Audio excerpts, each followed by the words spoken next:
Hello, everybody. Scott Golden here with the Superstars of Wrestling review series for the 8th of August 1992. 1 week closer to SummerSlam, and it continues to shape up. Ric Flair with the Ultimate Warrior basically says to the Warrior that we know that Savage is panhandling for Mr. Perfect to be in his corner. The Warrior is doubtful of this at first, but Flair makes his way out.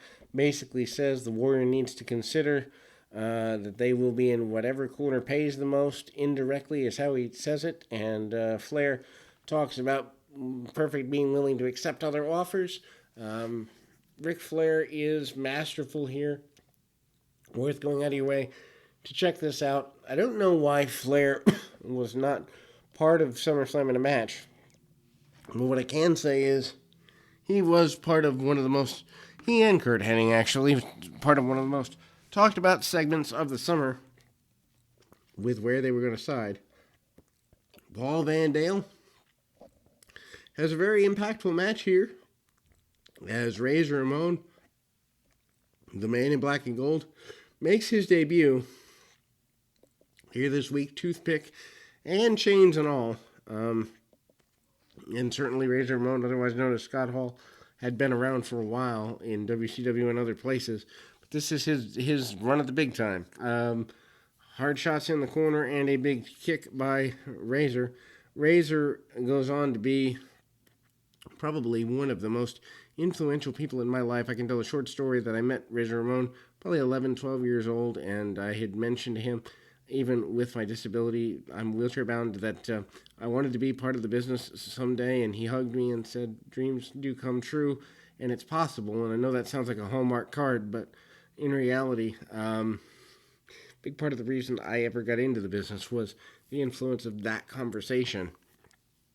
Anyway, Scott Hall with a huge choke slam, really just kicking around on the kid. He doesn't waste any motion.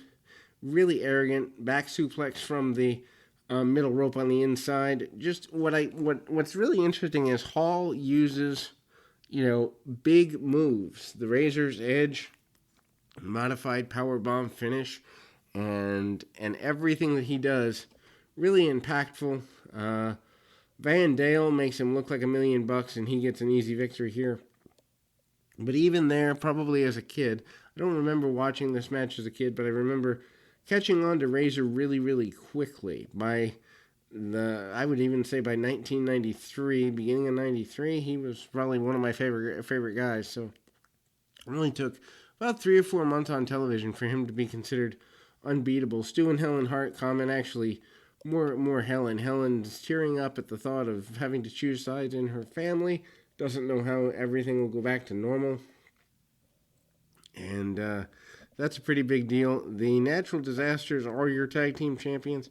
As we talked about a show or two ago, Mr. Brigger and Mr. Donahue providing the opposition. Of course, the Natural Disasters will go on to combat the Beverly Brothers at SummerSlam. Not quite sure how the Beverlys got that position when Money Inc. was such a big deal. I mean, you could have done Beverly Brothers and LOD since they were feuding anyway, and switched to Money Inc. and Natural Disasters in a rematch. Anyway, Earthquake with a huge belly-to-belly suplex, and the Beverly Brothers do an inset promo where they basically promise to win the tag team championships. Typhoon comes in, hits a big splash in the corner. Typhoon uses his weight to dominate one of the enhancement talents. I mean, it's really simplistic stuff. Tags in the Quake and Typhoon both hit splashes in the corner. And actually, Quake hits a second one. Then the enhancements come out of the corner. Quake hits his general power slam, hits the Quake splash, and Typhoon hits the big splash, and we are done with that match. The Event Center continues to hype SummerSlam as the biggest thing ever. This moment we see Kamala and the British Bulldog as your promos.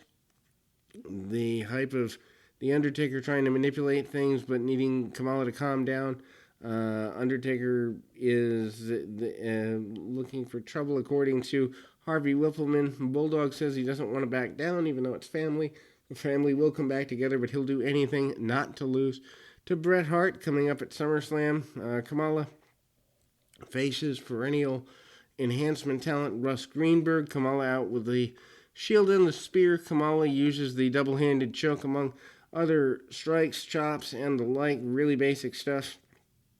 Kamala with a big splash, and Harvey Whippleman and Kem Shee at ringside, very, very animated. They're wondering about, I guess, Kamala's ability to be controlled. They actually have to pull Kamala off at a point post this match, and obviously Kamala hits the big splash and things are done. We'll go back to the event center. Nails promises to punish the Big Boss Man through Virgil indirectly, and he says he'll handle him at SummerSlam. Money Inc. promises to take care of the Legion of Doom. That's after Virgil basically says he's not intimidated by Nails. He'll be right there and ready to go. Begs Nails to handcuff him. Don't know how smart that is, but that's basically where it goes. And Virgil, not a good promo. Lots of funny stuff. If you enjoy funny promos, probably worth checking out a Virgil promo or two. Virgil, not a very... I can honestly say I've talked with the man. At no time that I've spoken with him would I categorize him a terribly intelligent individual, and it shows in his promos. British Bulldog, weeks away from the Intercontinental title shot, taking on Iron Mike Sharp. Not sure why that's necessary. Sharp does get a few offensive maneuvers, but the Bulldog with a leapfrog. This is probably going towards Bulldog being maybe not as big as he'll get, but he's bulking up amazingly here. And you can see it does hinder his movement a little bit. Leapfrog and arm drags by the Bulldog. Sharp does get a few chops off, some basic stuff. Hanging suplex doesn't last as long as others, but he still gets the hanging suplex, does Davey Boy Smith. And then we see Sharp push the man back into the corner. More competitive match, I guess.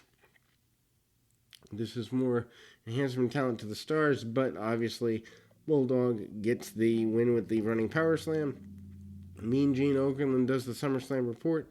We kind of get a briefing of a couple more matches here. Again, they remind us of all of the main attractions. Interview-wise, we get the Undertaker kind of telling Kamala that he shouldn't look death in the eye again. We get the Repo Man making some promises about taking care of Crush once and for all. Never acknowledging the demolition history, Bret Hart promising to do what it takes, whether his family likes it or not, to hold on to the Intercontinental Championship. We reiterate the other matches. Again, we go to Jason Knight versus the Berserker. Knight, of course, an ECW standout. Knight, of course, starting a couple of independent promotions post-ECW. Berserker along with Mr. Fuji. Fuji, not near his end, but close to it. Fuji will be around for a couple more years, but take less of a role. Berserker and Tatanka do have a match that was originally meant for the main SummerSlam card.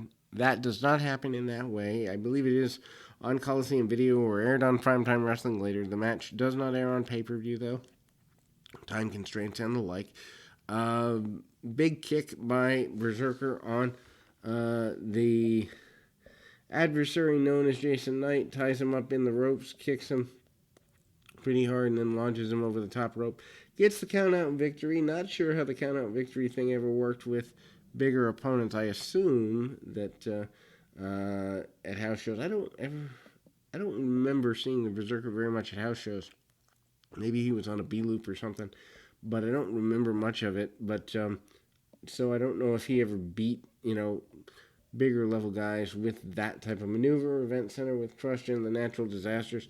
Natural Disasters threaten to quake and splash the Beverly Brothers and retain. their championships at SummerSlam, and then Crush threatens to squeeze the heck out of the head of the Repo Man and get done with him in time for the end of SummerSlam. Then we move on to the next in the series. We'll be back with more right after this.